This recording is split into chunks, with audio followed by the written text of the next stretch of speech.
As-tu déjà ressenti que ton propre esprit est ton pire ennemi, que peu importe combien tu essaies d'avancer, une voix intérieure insiste pour te rappeler tout ce qui pourrait mal tourner, tout ce que tu as raté, tout ce qu'il te reste encore à accomplir? Cette voix qui sabote chacun de tes efforts et transforme chaque problème en une montagne impossible à gravir.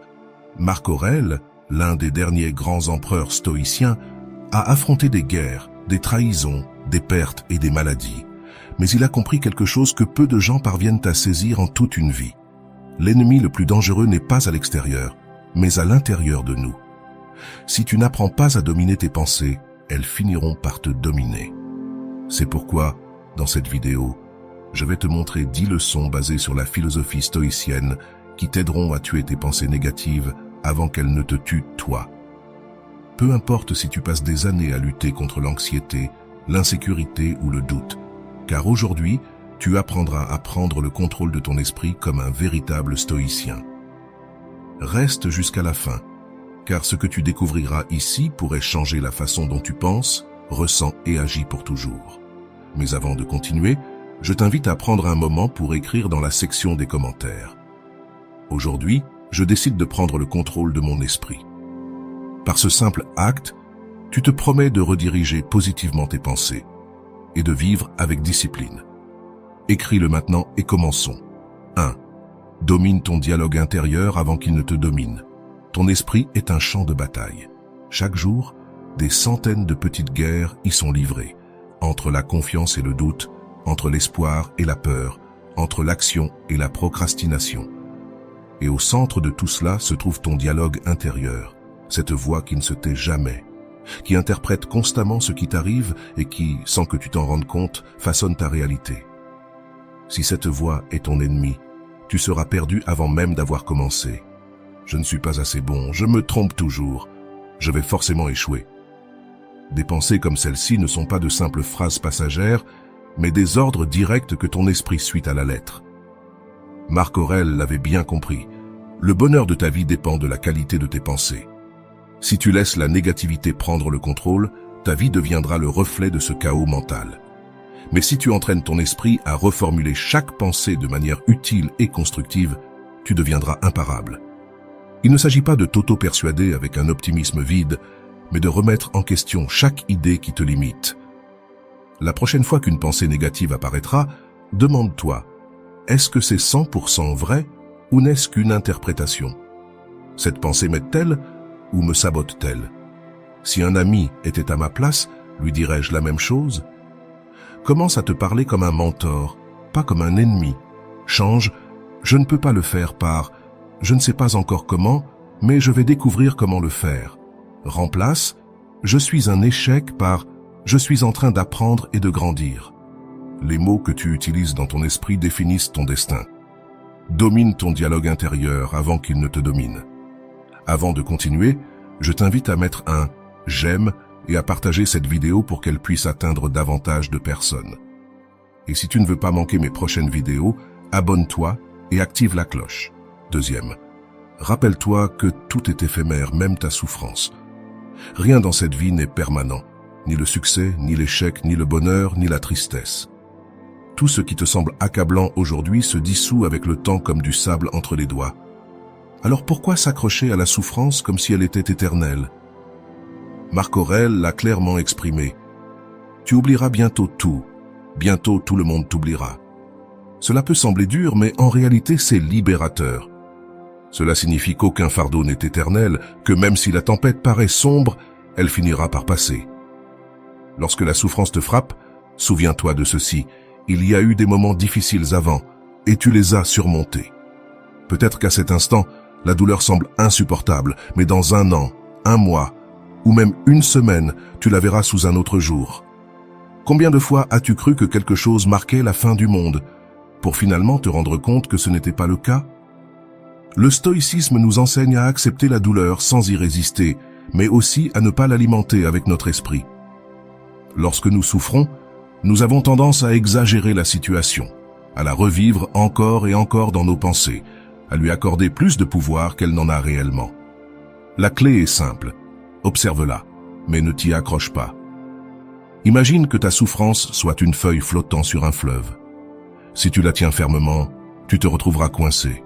Mais si tu la laisses partir, le courant fera son travail. Donc lorsque la vie te met à l'épreuve, respire et répète-toi, cela aussi passera. Parce que cela passera. Et quand la tempête sera terminée, tu te rendras compte que tu es toujours là, plus fort qu'avant. Troisième, la réalité est neutre, c'est toi qui choisis comment l'interpréter. La vie n'est pas ce qui t'arrive, mais ce que tu choisis de penser à propos de ce qui t'arrive. La même situation peut détruire une personne et en renforcer une autre, parce que ce ne sont pas les événements qui nous affectent, mais l'histoire que nous nous racontons à leur sujet. Marc Aurèle l'a expliqué clairement. Si tu es affligé par quelque chose d'extérieur, la douleur ne vient pas de la chose en elle-même, mais de ton interprétation de celle-ci. Et tu as le pouvoir de changer cette interprétation à tout moment. Pense à deux personnes qui perdent leur emploi. L'une le voit comme une tragédie, la fin de sa stabilité, un coup qui anéantit son estime de soi. L'autre l'interprète comme une occasion de se réinventer, un coup de pouce pour chercher quelque chose de mieux. L'événement est le même, mais l'expérience est radicalement différente. Tu as le pouvoir de choisir comment interpréter chaque circonstance. Tu peux voir les problèmes comme des punitions ou comme des leçons. Tu peux voir les échecs comme des humiliations ou comme des étapes nécessaires vers le succès. Rien n'a de signification tant que tu ne lui en donnes pas. Lorsque quelque chose te perturbe, arrête-toi et demande-toi, est-ce que je vois la réalité ou seulement ma version de celle-ci? Puis-je lui attribuer une signification différente qui m'aidera à avancer? Si j'étais un stoïcien, comment interpréterais-je cela? Chaque fois que tu changes la manière dont tu vois une situation, tu changes la manière dont elle t'affecte. Et quand tu maîtrises cette compétence, tu deviens indestructible. Quatrième, les opinions des autres ne définissent pas qui tu es. Depuis notre enfance, on nous apprend à chercher de la validation. On nous récompensait quand on faisait quelque chose de bien et on nous corrigeait quand on faisait quelque chose de mal. Avec le temps, sans nous en rendre compte, nous sommes devenus dépendants de l'approbation extérieure, mesurant notre valeur selon ce que les autres pensent de nous. Mais voici la vérité. Les opinions des autres ne sont pas la réalité, elles ne sont que des perceptions basées sur leurs propres expériences, croyances et préjugés. Marc Aurèle l'a bien dit, nous nous soucions plus de l'opinion des autres que de notre propre perception de nous-mêmes. Imagine quelqu'un qui te critique. Cette critique ne dit rien sur toi, elle révèle seulement la façon dont cette personne voit le monde. Deux personnes peuvent te voir de façon complètement opposée. L'une t'admire, l'autre te méprise. Alors, laquelle de ces versions est la vérité? Si tu vis dans l'attente de ce que les autres pensent de toi, tu ne seras jamais libre. Tu prendras des décisions non pas basées sur ce que tu veux, mais sur ce que tu penses qui te fera bien paraître. Et ainsi, lentement, tu perdras ton authenticité. La réponse est toujours non. Toi seul peux te définir. Si tu sais qui tu es, rien d'extérieur ne pourra t'affecter. Tu n'as besoin de l'approbation de personne, car tu as déjà la tienne. Rappelle-toi, les opinions des autres ne sont pas ta vérité ni ton destin. Cinquième, l'esprit est un muscle. Entraîne ta force mentale. De la même manière que tu renforces ton corps avec de l'exercice, ton esprit a aussi besoin d'entraînement. Personne ne naît avec une volonté inébranlable ou une résilience d'acier. Elles se construisent jour après jour, avec chaque décision, chaque pensée, chaque défi affronté. Marc Aurèle le savait bien. Le bonheur de ta vie dépend de la qualité de tes pensées. Si tu laisses ton esprit se remplir de doutes et d'excuses, il se fragilisera. Mais si tu l'entraînes avec discipline, concentration et contrôle, il deviendra ta plus grande force. Pense à ceci, les moments difficiles ne te détruisent pas, ils te révèlent. Lorsque tu affrontes une crise, ton esprit peut réagir de deux manières, en s'effondrant ou en se renforçant. La différence réside dans l'entraînement préalable. Comment t'attends-tu à garder ton calme lors d'une tempête si tu n'as jamais pratiqué la patience? Comment t'attends-tu à surmonter l'échec si tu n'as jamais développé de résistance? L'entraînement mental commence par de petites victoires quotidiennes. D'abord, défie-toi. Lève-toi quand tu as dit que tu le ferais. Tiens ta parole, même si personne ne te voit. Ensuite, Contrôle ton dialogue intérieur. Parle-toi comme un mentor, pas comme un ennemi. Accepte l'inconfort. Chaque fois que tu fais face à quelque chose de difficile sans abandonner, ta force augmente. Change la narration. Ne pense pas « je n'en peux plus ». Dis plutôt « cela me rend plus fort ». Chaque obstacle est une salle de sport pour ton esprit. Plus tu t'entraînes, moins le doute, la peur et la négativité auront de pouvoir sur toi. Alors n'attends pas les moments difficiles pour devenir fort. Commence aujourd'hui, car lorsque la vie te mettra à l'épreuve, ton esprit doit être prêt à résister, s'adapter et vaincre. Ne perds pas d'énergie dans ce que tu ne peux pas contrôler. Imagine que tu es au milieu d'une tempête. Tu peux crier au ciel, maudire la pluie ou te lamenter parce que ta journée est ruinée, mais rien de tout cela ne changera le climat. Ce que tu réussis à faire, c'est t'épuiser mentalement et perdre de l'énergie dans quelque chose qui n'a jamais été sous ton contrôle. Les stoïciens comprenaient qu'une grande partie de la souffrance humaine provient de notre obsession à essayer de contrôler l'incontrôlable. Marc Aurèle l'a exprimé clairement. Si quelque chose d'extérieur te perturbe, le problème n'est pas dans la chose en elle-même, mais dans l'importance que tu lui donnes. Ton énergie est limitée. Si tu la gaspilles à t'inquiéter de l'opinion des autres, des actions des tiers ou de situations inévitables, tu finiras épuisé et frustré. En revanche, si tu concentres cette énergie sur ce que tu peux changer, ton attitude, ta discipline, ta capacité d'adaptation, tu deviendras plus fort et imperturbable. Demande-toi à chaque moment de souffrance, est-ce que cela est réellement dans mes mains? Puis-je faire quelque chose pour le changer? Si tu ne peux pas le changer, est-ce utile de continuer à t'en soucier? La réponse sera presque toujours non. Et au lieu de gaspiller ton énergie, tu peux la canaliser pour t'améliorer, avancer, construire ta paix intérieure. Lorsque tu arrêtes de t'obséder sur ce que tu ne peux pas contrôler, tu récupères ton pouvoir. Tu n'es plus une marionnette des circonstances, mais le maître de ton propre esprit. C'est là que réside la véritable liberté. Chaque obstacle est une épreuve, pas une punition. Lorsque la vie te met un obstacle sur ton chemin, il est facile de succomber à la tentation de le voir comme une injustice, une malédiction ou quelque chose qui se dresse entre toi et tes objectifs. Pourtant, les stoïciens, comme Marc Aurèle, nous enseignent une perspective différente. Ce qui nous arrive n'est pas le problème, mais la façon dont nous y répondons. Chaque défi que tu rencontres est une épreuve de ton caractère. Au lieu de le voir comme une barrière, tu devrais le considérer comme une opportunité de démontrer ta force. Les obstacles ne sont pas des punitions, ce sont des opportunités déguisées, des bancs d'essai dans lesquels se forgent les vertus les plus puissantes, la patience, la persévérance, la résilience. La vie n'est pas conçue pour être facile. Personne n'a promis un chemin sans embûches. Mais chaque fois que tu surmontes un obstacle, tu te rapproches de la personne que tu peux devenir.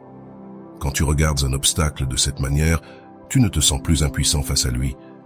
Tu le vois comme quelque chose qui te pousse à grandir, à améliorer, à étendre tes limites. C'est dans l'inconfort que se trouve la véritable transformation.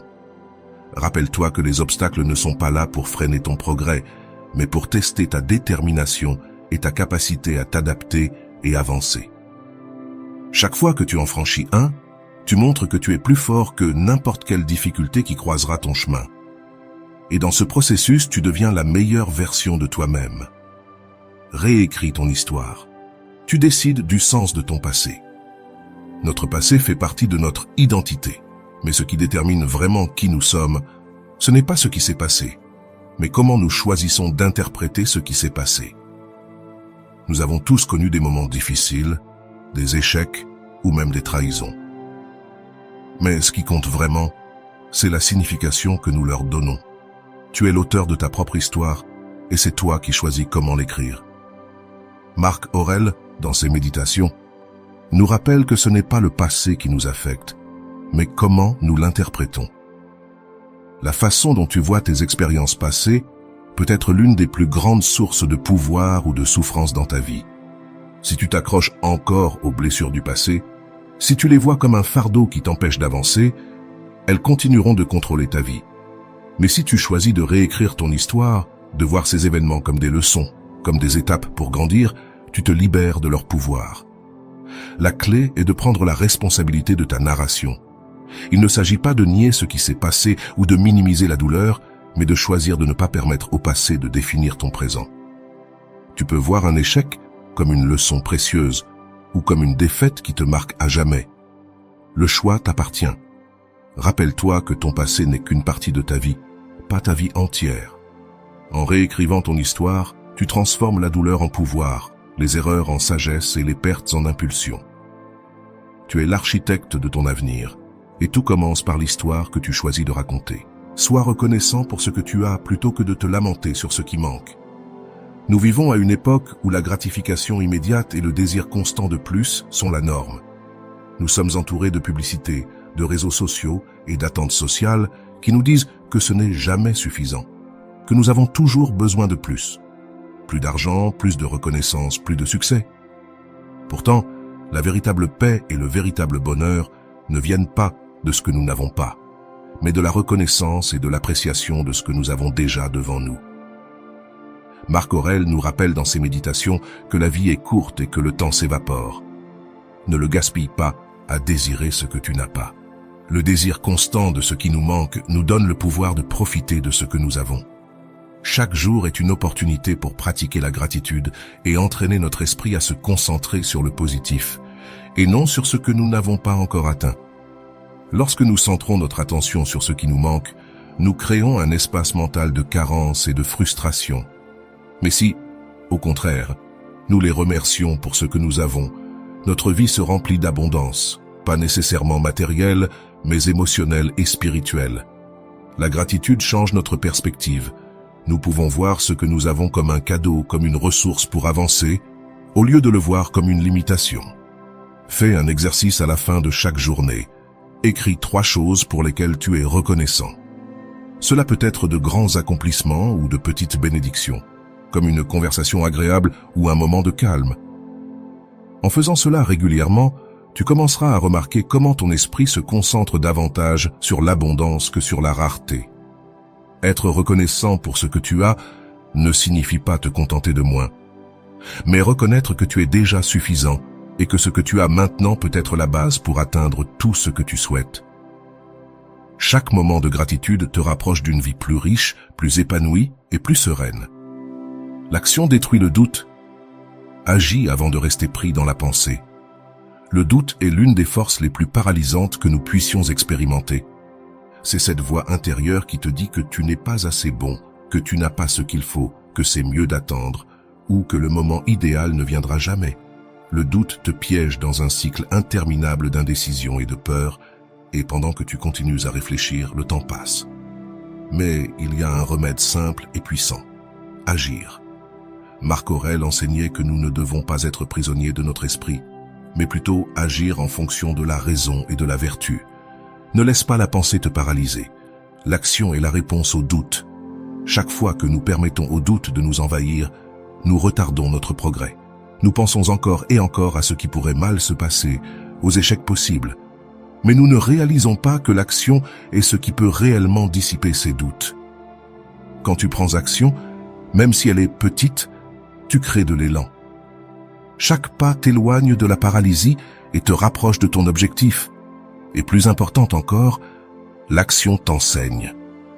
Tu apprendras de tes erreurs, tu t'ajusteras, mais l'essentiel est que tu auras avancé, tandis que rester bloqué dans le doute ne fait que te maintenir au même endroit, là où la peur et l'incertitude ont le contrôle sur toi.